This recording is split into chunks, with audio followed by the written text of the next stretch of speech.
Welcome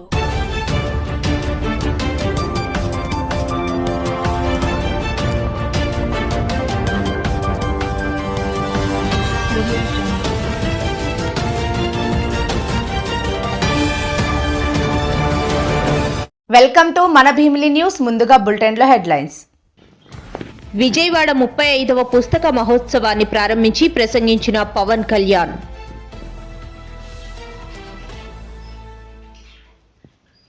AP cabinet కీలక నిర్ణయాలు, 14 అంశాలకు ఏపీ కేబినెట్ ఆమోదం. ముఖ్యమంత్రి చంద్రబాబు మాటలకు అర్థాలే వేరులే, మాజీ మంత్రి. సంక్షేమ పథకాల గురించి మాట్లాడే నైతిక హక్కు వైసీపీ నేతలకు జగన్ రెడ్డికి లేదు. ఏపీలో కూటమి నేతల మధ్య మాటల యుద్ధం నడుస్తుంది. ఏపీలో కూటమి ప్రభుత్వ హయాంలో రైతుల పరిస్థితి చాలా దారుణంగా మారింది, మాజీ మంత్రి. జనవరి 8న ప్రధానమంత్రి మోదీ ఏర్పాటుపై అధికారులతో సమీక్షించిన ఎంపీ సీఎం రమేష్. వికసిత భారత్లో విజ్ఞాన సమూహం అవసరం. రాష్ట్ర పర్యాటక శాఖ ఆధ్వర్యంలో సాహితీ యాత్రకు త్వరలో శ్రీకారం. యువతరం సోషల్ మీడియాను వదిలి పుస్తక పఠనం అలవర్చుకోవాలి. ప్రతి పుస్తక రచన వెనుక అపారమైన శ్రమ దాగుంటుంది. నాకు జీవితంలో ధైర్యం నింపింది పుస్తకాలే. విజయవాడ 35వ పుస్తక మహోత్సవాన్ని ప్రారంభించి ప్రసంగించిన ఉప ముఖ్యమంత్రి వర్యులు పవన్ కళ్యాణ్. ఇంకో కాపీ కొనిచ్చిస్తాను తప్ప నా పుస్తకాలు ఇవ్వడానికి ఇబ్బంది పడతాను. అంత మమకారం నాకు పుస్తకాలు. ఎందుకు ఇంత మమకారం అంటే, నా జీవితంలో ఎప్పుడు కూడా పుస్తకాలు అనేది పుస్తక పఠనం లేకపోతే నేను ఏమైపోయేవాడిని అనిపిస్తాను. నేను ఇంటర్వ్యూని కూడా ఎందుకు మధ్యలో ఆపేశానంటే చదువుకోలేక కాదు, మార్క్స్ తెచ్చుకోలేక కాదు, బాగా చదివేవాడిని. కానీ ఎందుకంటే నేను కోరుకుంటున్న చదువు పుస్తకాల్లో లేదు, క్లాస్ రూమ్లో లేదు. అందుకు నేను ట్యాగూర్ గారి ప్రేరణతో, అంటే రవీంద్రనాథ్ ట్యాగూర్ స్కూల్కి వెళ్ళకుండా ఇంట్లోనే కూర్చొని నేర్చుకున్నారంటే అది నేను కూడా ప్రేరణ తీసుకొని ఆయనలాగే చెట్లు చేమలు మొక్కలు చూస్తాం. మా దగ్గరికి అంత లగ్జరీ లేదు, పెద్ద ఉద్యానవనాలు లేవు. మాకు కూడా 2 రోజా మొక్కలతో కుండీలనే చూస్తాం. పుస్తకాలు పెట్టుకొని, క్లాస్ పుస్తకాలు పెట్టుకుని రోజా పువ్వులను చూస్తూ ఉండిపోయాడు. ఎట్లా ఎగ్జామ్స్ ఫెయిల్ అవుతుంది కదా, ఖచ్చితంగా అలా చూస్తూ ఉంటాం. ఇట్లా చాలా ఇవన్నీ చూస్తూ నాకు బలం ఇచ్చింది. ఎందుకంటే నాకు స్వతంత్రంగా నేను నేర్చుకోగలను. నాకు అధ్యాపకులు అవసరం లేదు. నాకు ఏమి కావాలో నేను నేర్చుకోగలను. అది సైన్స్ కానీ, సోషల్ సైన్సెస్ కానీ, పాలిటిక్స్ కానీ, హిస్టరీ కానీ, నాకు వేరే టీచర్ అవసరం లేదనిపించింది. అందుకని నేను నా చదువు ఇంటర్లో వదిలేసి నేను చదవటం నేర్చుకున్నాను. నేను చదువు ఇంటర్ ఆపేశాను కానీ చదవటం ఎప్పుడు ఆపలేదు. ఈరోజు ఓడిపోయినా ఎందుకు శక్తి ఉంటుంది, ఓటమిలో కూడా ఎందుకు శక్తి ఉంటుంది అంటే, ఇందాక చెప్పాను కదా, books are the training weights of our mind అని. చదవటం వల్ల మనకి మానసిక శక్తి చాలా బలపడుతుంది, మామూలు బలం రాదు. నేను చాలా సంపాదించాను అని అనుకున్నప్పుడు నాకు నిజంగా సినిమాలు గొప్ప విజయం సాధించడం నాకు ఎప్పుడు ఆనందం కలగదు. మా వదిన కానీ, మా అన్నయ్య దగ్గరికి వెళ్ళిన, అంటే నాకు ఈ బుక్ ఫేర్కి రాగానే నాకు ఎక్కడో మద్రాసులో ఇప్పుడు చెన్నైలో ఒక తెలుగు ఇట్లాగే బుక్ ఫేర్కి వెళ్ళేవాడు. అక్కడ బుక్ ఫేర్ జరిగేది, తెలుగు సెక్షన్ కూడా ఉంది. అందులో రకరకాల పుస్తకాలు. అప్పుడు నేను కొన్నది మొదటిది దేవరకొండ బాలగంగాధర్ తిలక్ అమృతం కురిసింది, అలాగే మార్క్ ట్వైన్ అనువాద ప్రచనం, ఇవన్నీ కొనుక్కొని ఇంటికి. అలాగే నండూరు రామ్మోహన్ రావు గారి విశ్వదర్శనం, ఇవన్నీ మనకి ఇంటికి వచ్చి ఎప్పుడు ఓపెన్ చేయాలి అవి. ఆ కొత్త పుస్తకాల వాసన అది మర్చిపోలేము. ఓపెన్ చేయగా దానికి కొత్త సువాసన ఉండదు. అంటే వర్షం చినుకు పడ్డప్పుడు ఎండిపోయిన నేలకి మట్టి వాసన ఎలా ఉంటుందో, ఒక కొత్త పుస్తకాన్ని తీస్తే ఆ వాసన ఎంత మొత్తుగా ఉంటుందో ఒక పుస్తక పీరియడ్గా తెలుసు దాని భావం. అలాగా ఆ రోజు అంటే నేను ఎందుకు నన్ను ఈరోజు పాలిటిక్స్లో కూర్చోబెట్టి నాకు ఎందుకు ఇంత బలం ఇచ్చినాయి అంటే, మన ఈ మధ్యన మన్యం ప్రాంతంలో కూడా ఎలా ఏపీ కేబినెట్ కీలక నిర్ణయాలు 14 అంశాలకు ఏపీ కేబినెట్ ఆమోదం. వచ్చే అకాడమిక్ ఇయర్ నుంచి అమ్మ ఒడి చెల్లింపు రైతులకు కేంద్రం ఇస్తున్న 10,000తో పాటు ఏపీ ప్రభుత్వం మరో 10,000 రూపాయలు ఇవ్వాలని నిర్ణయం. మత్స్యకారులకు ఫిషింగ్ హాలిడే సమయంలో 20,000 రూపాయలు ఇవ్వాలని ఏపీ కేబినెట్ నిర్ణయం. రాజధానిని ఆశిస్తున్న పరిస్థితుల్లో విధ్వంసకరమైన పరిపాలన రావటం మూలంగా చాలా పనులు ఆగిపోయినాయి. ఆ పనుల్ని ఇప్పుడు పునరుద్ధరించాల్సిన పరిస్థితులు ఏర్పడి మరి మొన్ననే ఇంతకు ముందు జరిగిన కేబినెట్ మీటింగ్స్లోనే అమరావతిలో వరల్డ్ బ్యాంకు, హడ్కో, ఇంకా జర్మన్ ఫైనాన్షియల్ అసిస్టెంట్స్తో అభివృద్ధి కార్యక్రమాలు చేయాలని చెప్పేసి నిర్ణయం తీసుకుంటాం కూడా మీ అందరికీ తెలిసిందే. మరి దాంట్లో భాగంగా 2,723.02 కోట్ల విలువైన 2 ఇంజనీరింగ్ పనుల్ని టేకప్ చేయటానికి ఈరోజు మంత్రి మండలి ఆమోదం తెలిపిందని చెప్పేసి మనం చేస్తాను. ఈ వర్క్స్ని క్యాన్సిల్ చేసి వరల్డ్ బ్యాంకు, అదేవిధంగా ఏడీబీ ఎవరైతే ఈ అమరావతి నిర్మాణానికి ఆర్థిక సాయం చేస్తా ఉన్నారో వారి సూచనల మేరకు ఈ ఇంతకు ముందు ఉన్న టెండర్లన్నింటిని కూడా రద్దు చేసి మళ్ళీ ఫ్రెష్ టెండర్స్ని పిలవటానికి సూచనలు చేయడం జరిగింది ఈ ఫైనాన్షియల్ సంస్థలు. మరి దానికి ఈరోజు మంత్రి మండలి ఆమోదం తెలిపిందని చెప్పేసి మనం చేస్తాం. Andhra Pradesh metropolitan region and urban development authorities 2016కి సవరణలు చేయడానికి రూపొందించిన ముసాయిదా ఆర్డినెన్స్ ఆమోదం కోసం చేసిన ప్రతిపాదనకు మంత్రి మండలి ఆమోదం తెలిపింది. ఈ ముడా చట్ట సవరణతో రాజధాని మాస్టర్ ప్లాన్, మాస్టర్ ఇన్ఫ్రాస్ట్రక్చర్ ప్రణాళికలు, రాజధానిలో జోనల్ ఏరియా డెవలప్మెంట్ అవసరమైన మార్పులు చేపట్టేందుకు అవకాశం ఏర్పడిందని చెప్పేసి మనం చేస్తాను. అదేవిధంగా కొత్తగా ఏర్పడిన పిఠాపురం ఏరియా డెవలప్మెంట్ అథారిటీలో పరిపాలన సజావుగా సాగేందుకు మరియు అభివృద్ధి పనులు మరింత వేగంగా జరిగేందుకు 19 పోస్టులు మంజూరుకై చేసిన ప్రతిపాదనను మంత్రి మండలి ఆమోదించడం జరిగిందని చెప్పేసి నేను మనం చేస్తాను.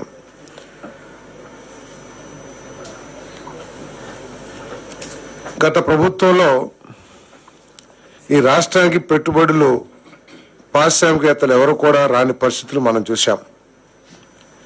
ఆంధ్రప్రదేశ్ ప్రభుత్వం అంటేనే ఇక్కడ పెట్టుబడి పెడతానికి భయపడిపోయి పారిపోయిన పరిస్థితులు, పెట్టుబడి పెట్టిన పారిశ్రామికవేత్తలు కూడా సగంలోనే ఆపేసి వారి ఫ్యాక్టరీస్ని మూసేసుకుని వెళ్ళిపోయిన పరిస్థితులు కూడా మనందరం కూడా చూసాం. ఆఖరికి ఇంటర్నేషనల్ బ్యాంక్స్ కానివ్వండి, లేకపోతే ఎవరైతే రుణాలు ఇస్తారో వాళ్ళందరూ కూడా ఆంధ్రప్రదేశ్లో ఎవరైనా పెట్టుబడి పెట్టడానికి వస్తే వాళ్ళకి రుణాలు ఇచ్చే పరిస్థితి కూడా లేదనే విషయం మనందరికీ కూడా తెలిసిందే. ఈరోజు అటువంటి పరిస్థితి నుంచి పూర్తిగా పరిస్థితి మారిపోయి పెద్ద పెద్ద పారిశ్రామికవేత్తలు, పెద్ద పెద్ద యూనిట్స్ అన్నీ కూడా మన రాష్ట్రం వైపు చూస్తున్నాయని చెప్పేసి మీ అందరికీ మనం చేస్తాను. దాంట్లో భాగంగానే ఈరోజు అనేక ప్రతిపాదనల్ని ఆమోదించడం కూడా జరిగిందని చెప్పేసి తెలియజేస్తా ఉన్నాను. మరి 1 million metric tons per annum green hydrogen ఆధారిత ముఖ్యమంత్రి చంద్రబాబు మాటలకు అర్థాలే వేరులే అని మాజీ మంత్రి వైఎస్ఆర్సీపీ గుంటూరు జిల్లా అధ్యక్షులు అంబటి రాంబాబు విమర్శించారు. తడిగుడ్డలతో గొంతులు కోసే నైజం నారా చంద్రబాబు సొంతమని అన్నారు. ఈ దేశంలోనే రాజకీయాల్లో అత్యంత విశ్వాసఘాతకుడు ఎవరైనా ఉన్నారంటే అది ఒక్క నారా చంద్రబాబు మాత్రమేనని మండిపడ్డారు. పెద్ద తుప్పు లాంటి మనిషి అని అర్థం. నేను అసలు తప్పే చెయ్యను అన్నాడంటే నిత్యం తప్పులు చేస్తాడని అర్థం. నా అంత విశ్వసనీయత కలిగిన రాజకీయవేత్త ఈ దేశంలో లేడు అంటే అంత విశ్వాసఘాతకుడు ఈ రాజకీయాల్లో ఈ దేశంలో ఎవ్వడూ లేడు అని అర్థం. నేను అందరినీ విశ్వసిస్తాను అంటే ఎవరిని నిశ్వసించను అని అర్థం. నేను అక్రమాలు చెయ్యను అన్నాడా, రోజు అక్రమాలు చేస్తాడని అర్థం. నేను ఇదంతా ఎందుకు మీకు ప్రత్యేకంగా చెప్పాల్సిన అవసరం ఏముంది? చంద్రబాబు నాయుడు గారు ఉమ్మడి రాష్ట్రం అయిపోయిన తర్వాత, విడిపోయిన తర్వాత హైదరాబాద్లో ఒక ఎమ్మెల్సీని కొనడం కోసం డబ్బులు సరఫరా చేస్తూ లైవ్లో దొరికిపోయాడు. అవునా? నేనన్నా కల్పించానేది? అదే మా వాళ్ళు బ్రీఫ్డ్ మీ కేసులో అంత లైవ్లో దొరికిపోయినా కూడా నా అంత నిజాయితీ పరుడు ఎవడో లేడు నమ్మని అంటాడు. ఈ పత్రికలేమో వాళ్ళు చంద్రబాబు నాయుడు గారు అంత నిజాయితీ పరులు ఎవరు లేరండి, ఈ భారత రాజకీయాల్లో ఆయనంత స్వచ్ఛమైనటువంటి రాజకీయ నాయకుడు ఎవ్వరు లేరు అని చెప్తాడు. మనం నమ్మాలి. అంత పెద్దగా లైవ్లో దొరికిపోయినా కూడా మహానుభావుడు భలే మేనేజ్ చేసుకుంటాడులే. చక్కగా వ్యవస్థలన్నిటినీ మేనేజ్ చేసుకుని తప్పుకుని బయటికి రాగలిగినటువంటి, ఎన్ని ఘోరాల నుంచి అయినా తప్పుకుని రాగలిగినటువంటి గొప్ప వ్యక్తి చంద్రబాబు నాయుడు గారు. నేను మీ అందరికీ గుర్తు చేస్తా, చంద్రబాబు నాయుడు గారు ఎన్నికలకు ముందు మా మీద ఎన్ని అపవాదులు వేశాడండి. 14 లక్షల కోట్ల రూపాయలు అప్పు చేసింది రాష్ట్ర ప్రభుత్వం మామూలు జగన్మోహన్ రెడ్డి గారి ప్రభుత్వాన్ని. చివరికి ఎంతయ్యా అప్పు చేసింది అంటే కేవలం 6,44,531 కోట్లే తేలింది. 14 లక్షలు ఎక్కడదా, 6,46,000 కోట్లు ఎక్కడ? చూడండి, డబుల్ కన్నా ఎక్కువ చెప్పేశాడు. అబద్ధాలు చెప్పడంలో మొత్తం భారతదేశ రాజకీయాల్లో ఇంత గొప్ప వ్యక్తి మరొకరు లేరు అని చెప్పవలసినటువంటి అవసరం ఉంటుందని మనం చేస్తున్నాం. అంతేకాదు, ల్యాండ్ టైటిలింగ్ యాక్ట్ రాగానే రద్దు చేస్తామన్నాడు, రద్దు చేశాడు. కానీ దానిలో ఉన్న విషయాలన్నీ కూడా ఇవాళ మోస్తున్నటువంటి విషయం మీరు గుర్తు చేస్తూ ఉన్నాను. అంతేకాదు, ప్రభుత్వ భవనాలకు 4,000 కోట్లు ఖర్చు పెట్టింది ఈ ప్రభుత్వం అని మమ్మల్ని అన్నాడు. ఏం జరిగిందండి? 100 కోట్లు లెక్క చెప్పాడు మొన్న. అంతేకాదు, ఇంత అప్పులు చేసి ఈ రాష్ట్రాన్ని శ్రీలంకగా చేస్తున్నారు అన్నారు. వాళ్ళు చంద్రబాబు నాయుడు గారు వచ్చి అప్పటికి ఎంత చేశాడు? ఎన్ని లక్షలు వేసాయండి? 1,09,000 కోట్ల రూపాయలు ఈ రోజుకి అప్పు చేసినటువంటి ఘనుడు నారా చంద్రబాబు నాయుడు గారు. అసలు విశ్వసనీయత గురించి మాట్లాడే హక్కు నారా చంద్రబాబు నాయుడు గారికి లేదు అని ఈ సందర్భంగా నేను చెప్తూ ఉన్నా. మీరు చూశారు, 4 సార్లు ముఖ్యమంత్రి అయ్యాడు. ఒకసారి కాదు, 4 సార్లు అయ్యాడు. అదృష్టం మహానుభావుడు, కొన్ని పరిస్థితుల వల్ల 4 సార్లు ముఖ్యమంత్రి అయ్యాడు. ఏ రోజునైనా ఈ 4 సార్లు కూడా ఇచ్చిన హామీని నెరవేర్చినటువంటి సందర్భం ఉందా? ఒక్కరోజు కూడా ఏదైతే మేనిఫెస్టోలో పెట్టాడో ఆ మేనిఫెస్టోలో పెట్టినటువంటి అంశాలను పూర్తిగా కానీ సగం కానీ పావు వంతు కానీ ఆచరించినటువంటి విశ్వాసఘాతకుడు నారా చంద్రబాబు. సంక్షేమ పథకాల గురించి మాట్లాడే నైతిక హక్కు వైసీపీ నేతలకు జగన్ రెడ్డికి లేదు అని ఎమ్మెల్యే యార్లగడ్డ వెంకటరావు అన్నారు. ఈ మేరకు ఈరోజు మీడియాతో మాట్లాడుతూ గత ప్రభుత్వ హయాంలో దోచుకోవడం తప్ప అభివృద్ధి ఎక్కడా లేదని అన్నారు. గడప వద్దకే పాలన ప్రకటన మాత్రం విడుదల చేసిన పరిస్థితి. వైఎస్ఆర్ కంటి వెలుగు పథకం ప్రారంభం మాత్రమే చేశారు. అలాగే దిశ పోలీస్ స్టేషన్ ఇట్లా చెప్తా ఉంటే కొన్ని చాలా ఉంటాయి. ఇది రాజకీయ విమర్శ కాదని దీని వాస్తవాలు మాట్లాడాలి. రాజకీయ నాయకులు my word against your word లాగా మాట్లాడుకోవడం వల్ల ఈ రాష్ట్ర ప్రజలకు ఒరిగేందేమీ లేదు. నిజాలు మాట్లాడటం వల్ల నిజాలు నిగ్గు తేల్చేలా ఉండి చర్చ చేస్తే పరిష్కారాలు లభిస్తాయి. దేనికైనా ప్రజాస్వామ్యంలో ఏ సమస్యనైనా చర్చల ద్వారానే పరిష్కారం అవుతాయి. అలాగే తర్వాత వైఎస్ఆర్ నవోదయం అని అక్టోబర్లో 17వ తారీఖున పథకం ప్రారంభం మాత్రమే అయింది, కానీ నిజంగా జరగని పరిస్థితి. అలాగే 6వ నెలలో వైఎస్ఆర్ ఆరోగ్యశ్రీ ప్రకటిస్తే 6 నెలల తర్వాత ప్రారంభించిన పరిస్థితి. కేవలం అగ్రిగోల్డ్ బాధితులు కూడా టీడీపీ హయాంలో జరిగిందని మీరు విమర్శలు చేసి 8/11/2019 అది కూడా మాట్లాడిన పరిస్థితి. కానీ మీరు చేసింది ఏంటంటే, గత ప్రభుత్వం వైఎస్ఆర్ కాంగ్రెస్ పార్టీ అధికారంలో ఉన్నప్పుడు 250 రూపాయలు పెన్షన్ని ఫస్ట్ 6 మంత్స్లో పెంచారు.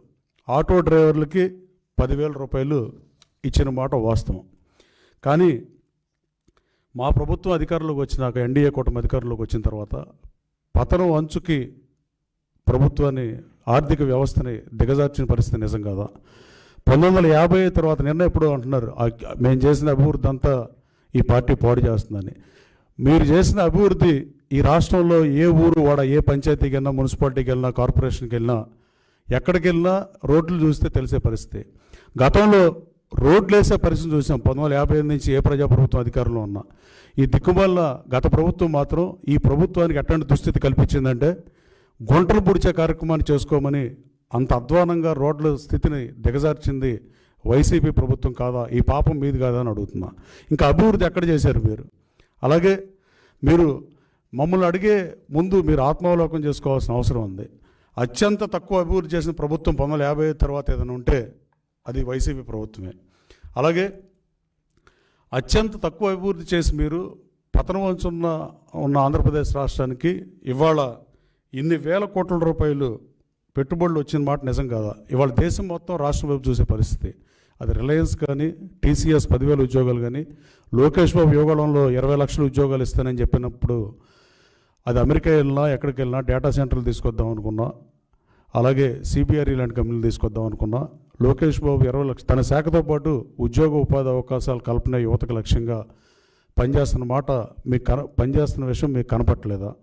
అలాగే మీరు గతంలో ఉదాహరణకు నా కాన్స్టిట్యున్సీలో మల్లవల్ అనే పారిశ్రామిక కారిడార్ ఉంటే తెలుగుదేశం ప్రభుత్వం 2014-19 మధ్యలో 16.5 లక్షలు ఎకరం ఇస్తే మీరు అధికారంలోకి వచ్చిన తర్వాత దాన్ని 85 లక్షలకు పెంచిన మాట నిజం కాదా? మీ ప్రభుత్వ వైఖరితో విసిగి వేసారి అశోక్ లేలాండ్ కంపెనీ ప్రారంభానికి సిద్ధంగా ఉన్న కంపెనీ వెనక్కి వెళ్ళిపోయిన మాట వాస్తవం కాదా? ఇవాళ ఆ 420 మంది కంపెనీలకి 90 లక్షలు 89 లక్షలు పెంచారని వాళ్ళు పారిపోయిన మాట వాస్తవం కాదా?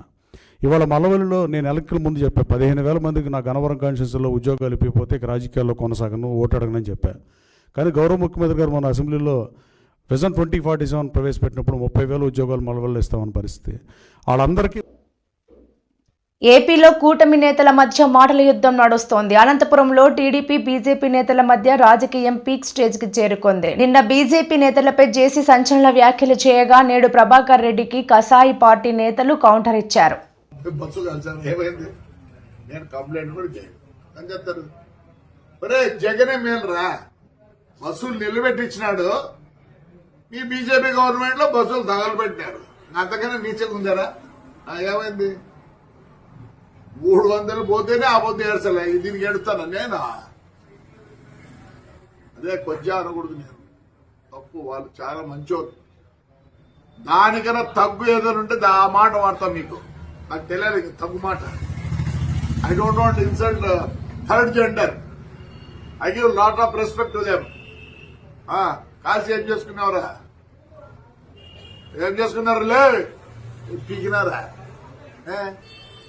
జగన్ రెడ్డి మేలు కదా మంచోడు, జగన్ రెడ్డి మేలు కదా మంచోడు. నా బస్సు కారిపోలేదే, బస్సు నిలబెట్టించినట్ట.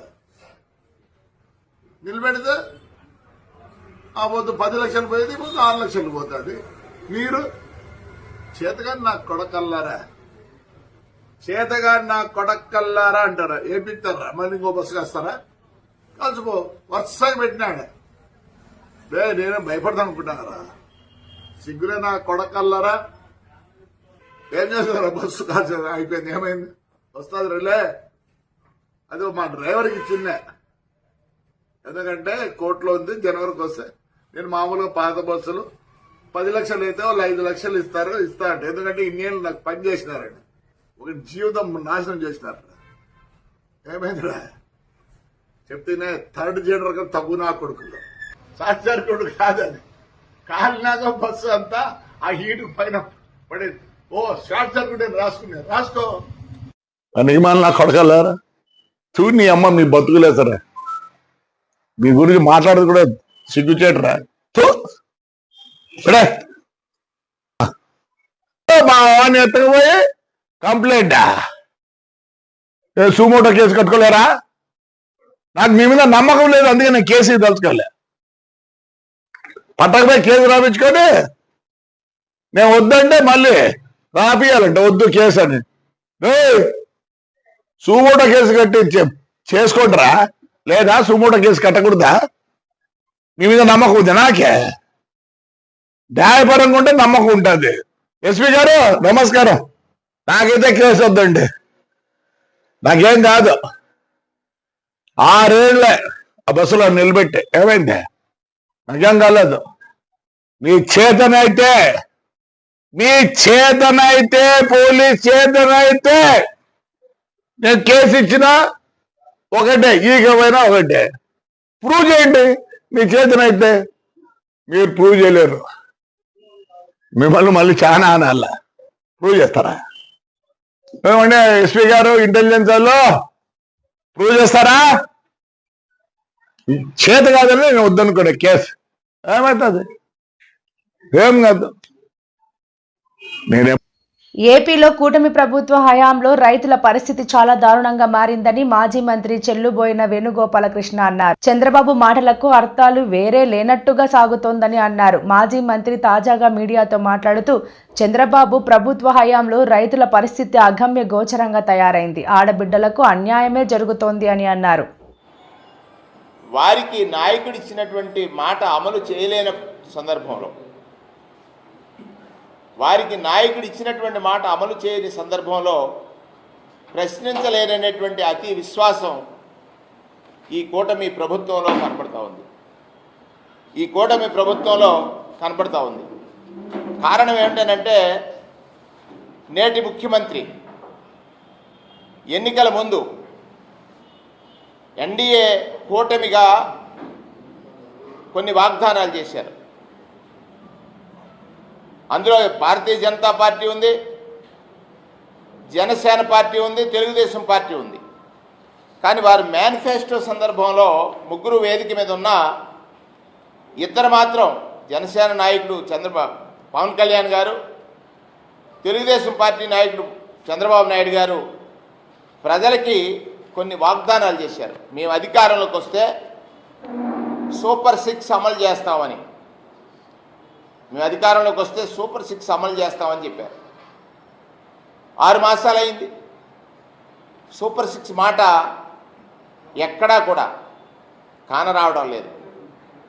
అంటే ఇది మోసం కదా? మీ మాటలు విని ప్రజలు ఓట్లు వేస్తే అధికారం చేపట్టిన మీరు ప్రజల్ని అతి ఘోరంగా మోసగించారంటానికి ఇంతకంటే ఉదాహరణ ఏముంది? అధికారంలో రాకముందు నాకు అనుభవం ఉందన్నారు. మీ అనుభవం ఈ రాష్ట్ర ప్రజలకి ఉపయోగపడుతుందని నమ్మారు ప్రజలు. అధికారంలోకి వచ్చిన తర్వాత అసెంబ్లీ సాక్షిగా భయమేస్తుంది అన్నారు. నాకు అనుభవం ఉందనే మాట నమ్మినటువంటి ప్రజలు భయం అనేటువంటి మాట విన్న తర్వాత విస్తుపోయారు. మీరు ఎన్నికల హామీలు ఇచ్చే సమయంలో ఈ రాష్ట్రంలో ఆదాయం ఎంత, అప్పులు ఎంత మీ అనుభవానికి తెలియలేదా, అందలేదా? ఆ రోజు మీరు చేసిన ప్రచారం ఏమిటి?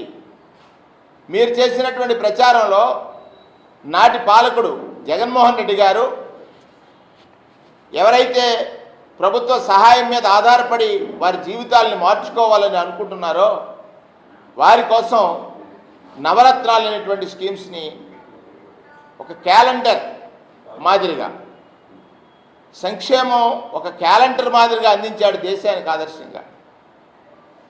అందులో ఏ వర్గాలు ఏ స్థాయి నుండి వారి జీవితాలు వెలుగులు నిండాలని ప్రయత్నిస్తారో వారికి అందాల్సినటువంటి సహాయం అందించడంలో ఆయన చేసినటువంటి కృషి, దాని మీద మీరు అసత్య ప్రచారాలు చేశారు. ఒక అబద్ధం కదా. జగన్మోహన్ రెడ్డి గారు సంక్షేమం చేస్తుంటే ఈ రాష్ట్రం అప్పుల పాలైపోయింది, దివాలా తీస్తుంది. జనవరి 8న ప్రధానమంత్రి మోదీ ఏర్పాటుపై అధికారులతో సమీక్షించిన అనకాపల్లి ఏపీ సీఎం రమేష్. ఈ మేరకు సీఎం రమేష్ మీడియాతో మాట్లాడుతూ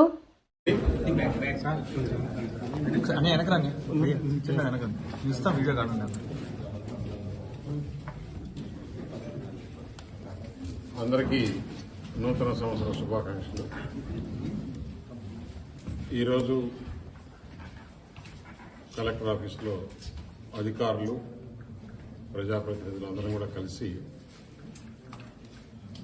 రేపు 8వ తారీఖు జరగబోయే ప్రధానమంత్రి ప్రోగ్రాం ఎలా చేయాలి, ఏం చేయాలి, ఏ జాగ్రత్తలు తీసుకోవాలి. ఎందుకంటే ఈ కూటమి ప్రభుత్వం ఏర్పాటైన తర్వాత మొట్టమొదటిసారిగా ప్రధానమంత్రి గారు ఆంధ్రప్రదేశ్ వస్తున్నారు. ముఖ్యంగా అనకాపల్లి జిల్లాలో ప్రోగ్రామ్స్, ఒకటి నక్కపల్లి ఫార్మా ఐసీజెడ్ ఫౌండేషను, రెండవది ఎన్టీపీసీ హైడ్రోజన్. ఎన్టీపీసీ హైడ్రోజన్ అనేది దాదాపు మొదటి ఫేజ్లో 80,000 కోట్లు, రెండో ఫేజ్లో ఇంకొక 80,000 కోట్లు. అలాగే ఫార్మా ఐసీజెడ్ అంటే మనం ఎస్పీజెడ్ ఇన్ఫ్రాస్ట్రక్చర్ కేంద్ర ప్రభుత్వం దాదాపు 2,000 కోట్లతో ఇన్ఫ్రాస్ట్రక్చర్ చేస్తుంది. ఆ ఇన్ఫ్రాస్ట్రక్చర్ అయిన తర్వాత ప్రపంచంలో ఉండే ఫార్మా ఇండస్ట్రీస్ అన్నీ కూడా ఇక్కడికి వచ్చేదానికి వాళ్ళు చూపిస్తున్నారు. అక్కడ ఇండస్ట్రీస్ డెవలప్మెంట్ అయితే ఎంప్లాయ్మెంట్ జనరేషన్ వస్తుంది. ఈ అనకాపల్లిలో ఏదైతే ఎలక్షన్లో చెప్పామో ముఖ్యంగా యువత ఎక్కువ ఉన్నారు, వారికి ఉపాధి అవకాశాలు కల్పించాలని చాలామంది ఇండస్ట్రీస్కు ఇక్కడ ఇంట్రెస్ట్ చూపిస్తున్నారు. ఎందుకంటే కూటమి ప్రభుత్వంలో ఈ పరిశ్రమలు పెట్టేదానికి మంచి వాతావరణం ఉంది. అటు కేంద్ర ప్రభుత్వం ప్రధానమంత్రి నరేంద్ర మోడీ గారి మద్దతుతో, ఇటు చంద్రబాబు నాయుడు గారు, పవన్ కళ్యాణ్ గారి ఆశీస్సులతో ఇక్కడ మంచి వాతావరణంలో ఇండస్ట్రీస్ వచ్చేదానికి అవకాశాలు ఉన్నాయి. ఇప్పుడు ఆర్సిల్మెట్లు కూడా త్వరలో ఫౌండేషన్కు దగ్గర రోజులు వచ్చాయి. అన్ని పర్మిషన్స్ కోసం తీసుకుంటున్నారు. అది కూడా దాదాపు ఫస్ట్ ఫేజ్లో 80,000 కోట్లు, సెకండ్ ఫేజ్లో ఇంకొక 80,000 కోట్లు, దాదాపు 2 లక్షల పై చిలుకు ఇప్పటికే అనకాపల్లి పార్లమెంటరీ కాన్స్టిట్యూన్సీలో పెట్టుబడులు వస్తున్నాయి. ఒక 70,000-80,000 మందికి ఎంప్లాయ్మెంట్ వచ్చేదానికి అవకాశాలు ఉన్నాయి, డైరెక్ట్ కానీ ఇండైరెక్ట్ కానీ. అదే కాకుండా ఇక్కడ రోడ్లు ఏ విధంగా డెవలప్ చేసుకోవాలి, రైల్వే లైన్స్ ఏ విధంగా డెవలప్ చేసుకోవాలి, స్టేట్ రోడ్స్ ఏ విధంగా చేసుకోవాలి. ఇప్పుడు ఏదైతే మనకి అనకాపల్లి, పెందుర్తి, యలమంచిలి ఇండస్ట్రీగా బాగా డెవలప్ అయింది. ఇప్పుడు పాయకరాపేట కాన్స్టిట్యున్సీ కూడా ఎక్కువ ఇండస్ట్రీస్ వచ్చే అవకాశం, ఎందుకంటే ఈ లైన్ అంతా కూడా కోస్ట్ ఉంది కాబట్టి.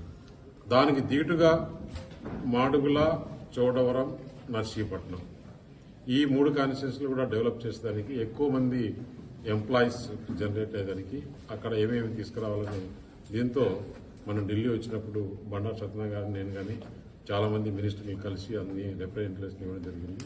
దానికి కూడా ఒక పక్కా ప్లాన్తో ఆ కాన్స్టిట్యున్సీని కూడా డెవలప్ చేసేదానికి ప్రభుత్వం కృషి చేస్తుంది. ఏదైతే ముఖ్యమంత్రి మొట్టమొదటిగా అనకాపల్లి వచ్చినప్పుడు ముఖ్యమంత్రి